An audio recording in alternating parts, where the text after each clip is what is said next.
Contes et légendes des mille et une nuits. La princesse aux yeux de gazelle. Jadis, dans la ville d'Assouan, vivait un muletier du nom de Rachad. Tout le monde le disait idiot, et en vérité, il l'était, car à l'inverse de ses semblables, il ne se souciait. « Béni soit Allah !» répétait-il à tout propos, d'avoir mis les astres dans le ciel, de l'eau fraîche dans ma cruche, et tant de douceur dans les yeux de mes mules. Que me faudrait-il de plus pour être heureux ? Or donc, un jour qu'il faisait paître ses bêtes au bord du Nil, Rachad entendit un faible gémissement qui semblait sortir des roseaux.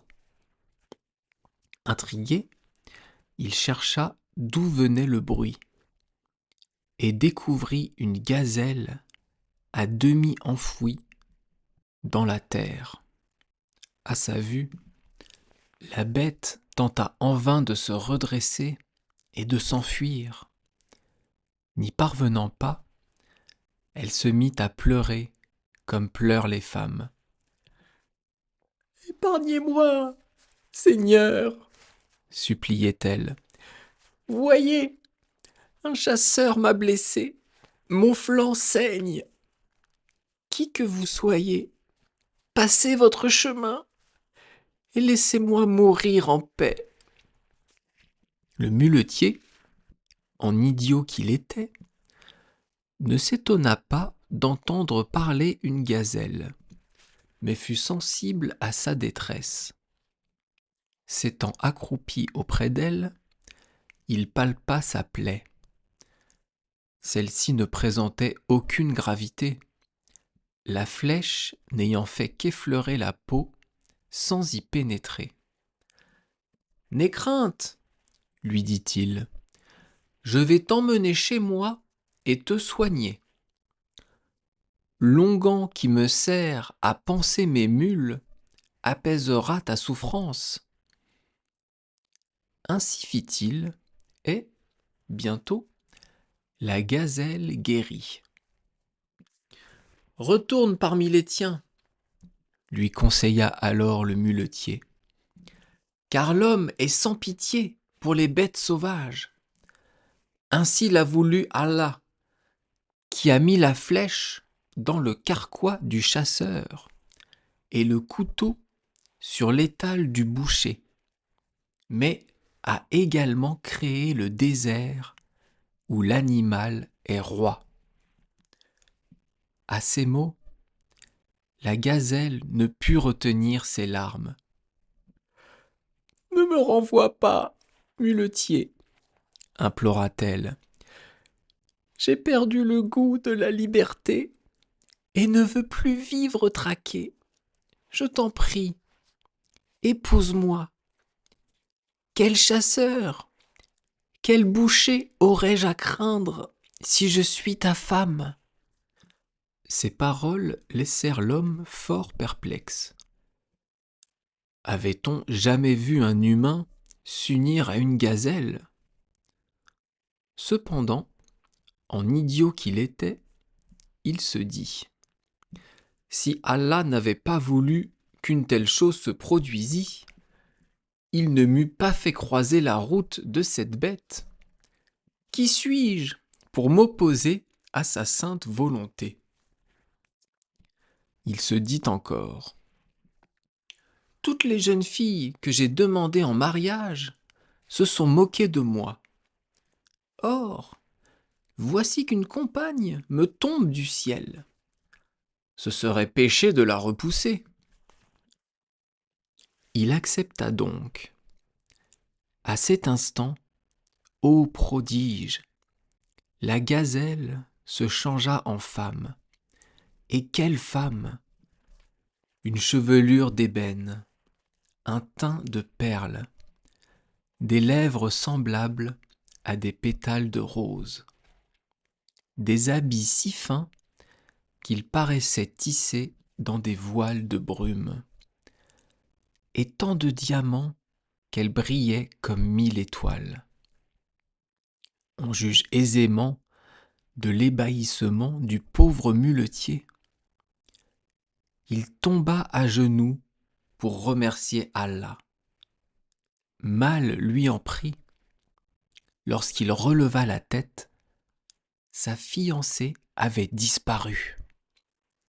Son chagrin fut immense. Il en perdit l'envie de boire et de manger.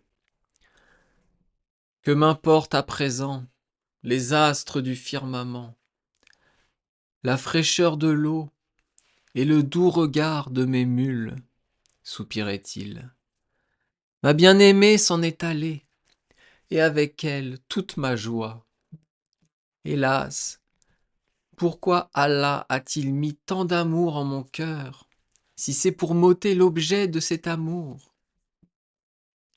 En idiot qu'il était, le muletier se dit qu'une telle attitude était indigne du Très-Haut.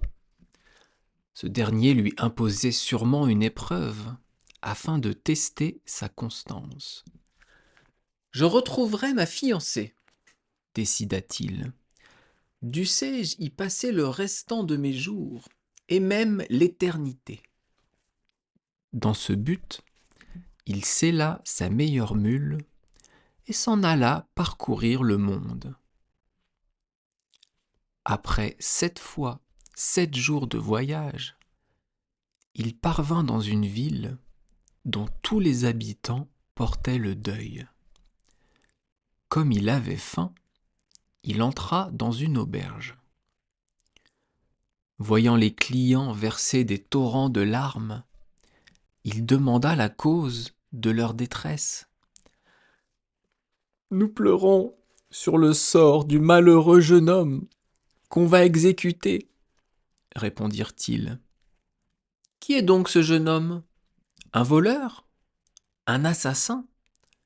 Un bandit de grand chemin? »« Non, c'est un prince. »« Et quel crime a-t-il commis? »« Celui de convoiter la princesse Zumurrud, fille de notre sultan. » Et l'aubergiste d'expliquer que cette princesse refusait toute idée de mariage.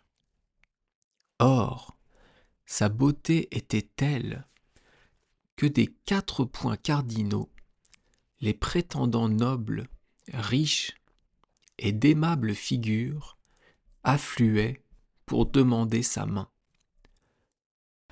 Afin de décourager ces importuns, elle a imaginé un odieux stratagème. Elle leur pose une question, toujours la même, et s'ils n'en trouvent pas la réponse, elle les livre à son bourreau pour qu'il leur tranche la tête.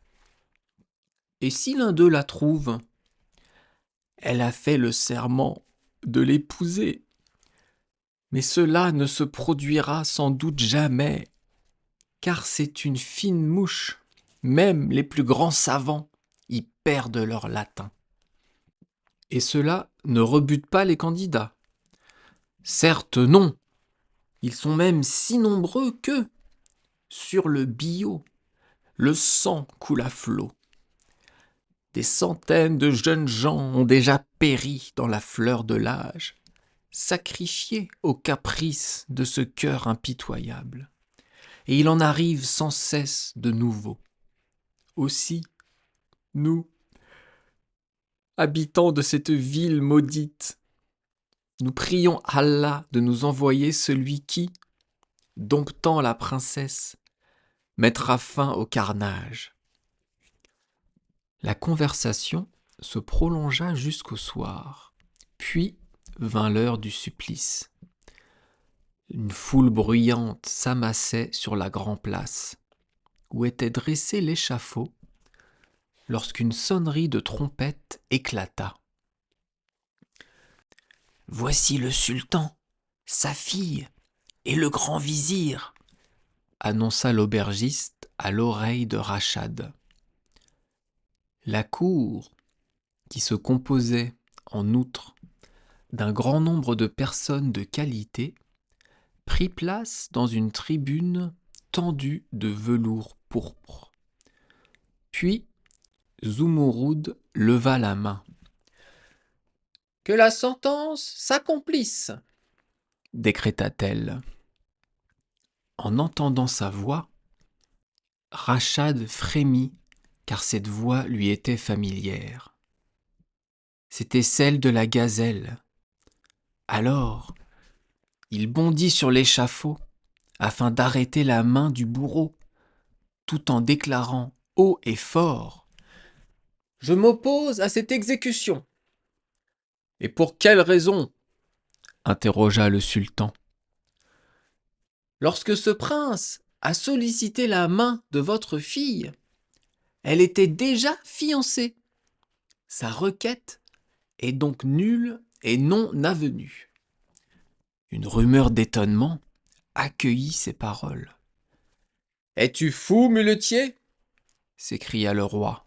« Ma fille n'a jamais été fiancée. »« Si, avec moi, je le jure sur mon âme. D'ailleurs, demandez-lui. » Zumurrud, interrogé, commença par nier farouchement. Mais comme le muletier ne voulait pas en démordre, le sultan, intrigué, lui demanda de s'expliquer. Ce qu'il fit aussitôt à la grande confusion de la princesse. Force fut à celle-ci d'avouer la vérité.